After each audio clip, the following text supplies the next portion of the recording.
कहानी की शुरुआत। ये कहानी एक लड़की की है जिसका नाम रोशेल है। उसने हाल ही में एक नए शहर में शिफ्ट होकर वहां के एक योगा स्टूडियो में क्लास लेना शुरू किया था। यह जगह काफी शांत, साफ सुथरी और प्रोफेशनल लगती थी। वहां के इंस्ट्रक्टर का व्यवहार अच्छा था और बाकी स्टूडेंट्स भी फ्रेंडली थे। रोशेल को पहले दिन से ही योगा क्लास बहुत पसंद आई, लेकिन कुछ दिन बाद उसे स्टूडियो में थोड़ी अजीब चीजें महसूस होने लगीं। पहली अजीब हरकत। एक दिन जब क्लास खत्म हुई और सब जा चुके थे, रोशेल ने देखा कि कोने में रखा एक योगा मैट अपने आप हिल रहा था।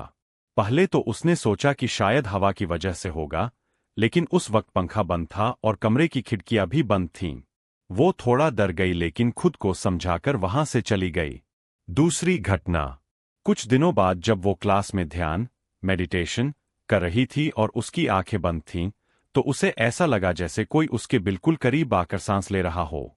जैसे ही उसने आंखें खोली, वहां कोई नहीं था, लेकिन उसके पास रखा उसका बैग जमीन पर गिरा हुआ था, जबकि उसने उसे ठीक से रखा था। तीसरी और डरावनी बात। रोशेल को एक दिन क्लास के बाद थोड़ी देर रुकना पड़ा। जब सब लोग चले गए और वो खुद योगा पोज कर रही थी, तभी उसने मिरर में देखा कि उसके पीछे एक अंधेरे कपड़ों में कोई लंबा इंसान खड़ा है।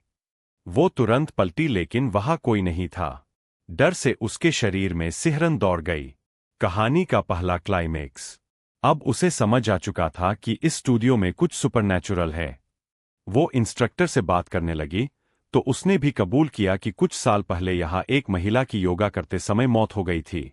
तब से अक्सर कुछ स्टूडेंट्स ने अजीब घटनाएं महसूस की है।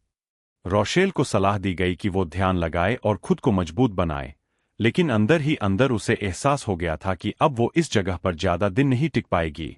ऐसी और वीडियो देखने के लिए हमारे चैनल हॉरर डीपी को सब्सक्राइब करें। कहानी